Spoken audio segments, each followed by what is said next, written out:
আসসালামু আলাইকুম। আজকে আমি একেবারে সহজভাবে ফুচকা তৈরি করে দেখাবো। স্পেশাল কোনো মশলা ছাড়াই কিভাবে আপনারা বাসাতেই ফুচকা তৈরি করে নিতে পারবেন আজকের ভিডিওতে শেয়ার করেছি। এভাবে যদি ফুচকার এই রেসিপিটি বাসায় একবার বানিয়ে নেন, দেখবেন দোকান থেকে আর কিনে খেতে হবে না। দোকানের থেকেও হবে অনেক বেশি টেস্টি। শুধুমাত্র একবার এভাবে ফুচকার রেসিপিটি বাসায় ট্রাই করে দেখুন। আশা করছি আমার আজকের এই ফুচকার রেসিপিটি আপনাদের অনেক ভালো লাগবে। রেসিপিটি তৈরি করতে এখানে আমি প্রথমেই তেঁতুল নিয়ে নিয়েছি। তো তেঁতুলগুলোকে এখানে আমি পানি দিয়ে ভিজিয়ে তেঁতুলের যে টকটা সেটি তৈরি করব। তো তেঁতুলগুলোকে আমি এভাবে মার্কেট থেকে কিনে নিয়েছি। তো এখানে তেঁতুলগুলোকে একটা বাটিতে নিয়ে নিলাম। এবার এখানে আমি দিয়ে দিব কিছুটা পানি।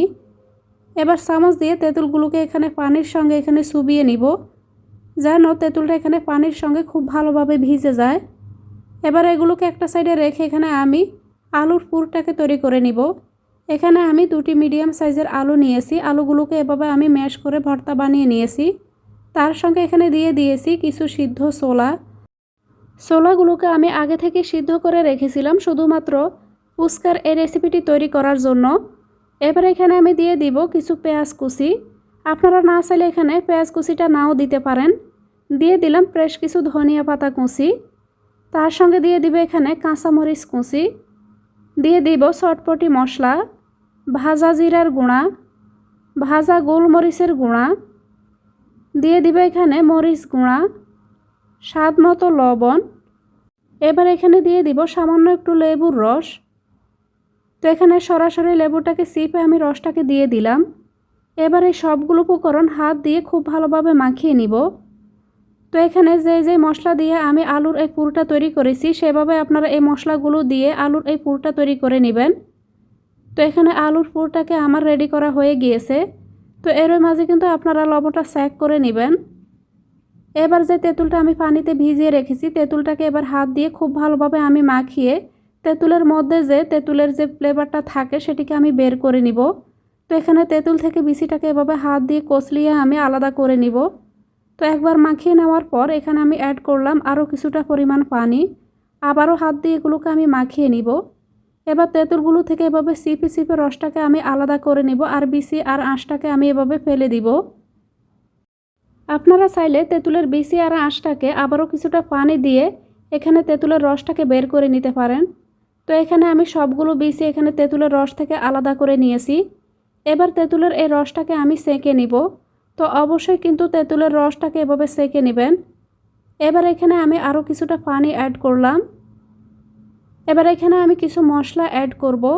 দিয়ে দিব এখানে কাঁচামরিচ কুচি, ধনিয়া পাতা কুচি, তার সাথে দিয়ে দিচ্ছি এখানে কিছু লেবু। তো এখানে লেবুগুলোকে আমি এরকম ছোট ছোট করে গোল করে কেটে নিয়েছি। দিয়ে দিব এখানে শসা কুচি।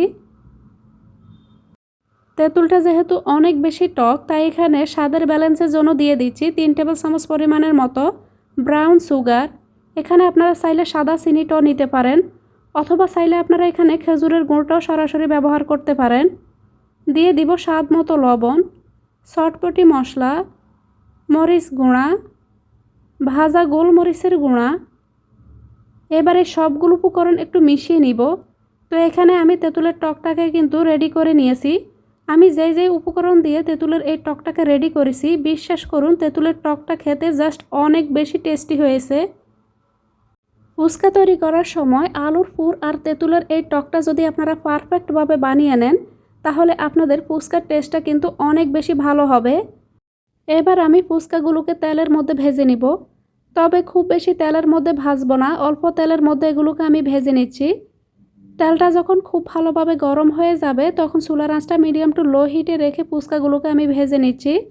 অনেকে ফুচকাগুলোকে এখানে পানিপুরিও বলে থাকেন। তবে যেই নামে ডাকেন না কেন, ফুচকা রেসিপিটি খেতে কম বেশি সবাই অনেক বেশি পছন্দ করে। কেউ পছন্দ করে অনেক বেশি ঝাল দিয়ে খেতে, আবার কেউ বা পছন্দ করে কম ঝালে খেতে। তবে যেভাবে খেতে পছন্দ করেন না কেন, আমি যেভাবে রেসিপিটা শেয়ার করেছি, এভাবে আপনারা আপনাদের টেস্ট অনুযায়ী ঝালটা কম বা বেশি দিয়ে বানিয়ে নিতে পারেন।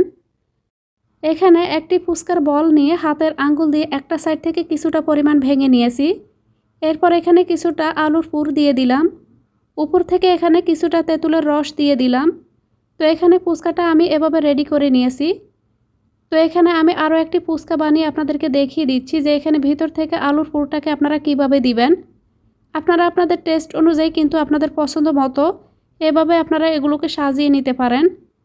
সেমভাবে এখানে আমি আরও কিছু ফুচকা রেডি করে নিব। তো এখানে আমি কিছু ফুচকা এভাবে আমি আলুর পুর আর তেঁতুলের টক দিয়ে সাজিয়ে নিয়েছি। এবার উপর থেকে একটি ডিম এখানে আমি গ্রেট করে সরাসরি দিয়ে দিচ্ছি।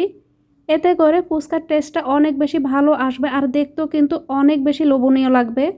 তো উপর থেকে আমি কিছু ডিম এখানে এভাবে গ্রেট করে দিয়ে দিচ্ছি। আপনারা চাইলে ডিমটাকে সিদ্ধ করে আলুর পুর যখন তৈরি করবেন সরাসরি আলুর মধ্যে দিয়েও ডিমটাকে মাখিয়ে নিতে পারেন। তো এখানে আমি উপর থেকে ডিমটাকে এভাবে গ্রেট করে দিয়ে দিলাম। এতে করে দেখতে পাচ্ছেন ফুচকাগুলোর লুকিংটা কেমন হয়েছে। ফুচকার এই রেসিপিটি আপনাদের কাছে কেমন লেগেছে কমেন্ট করে জানাতে ভুলবেন না।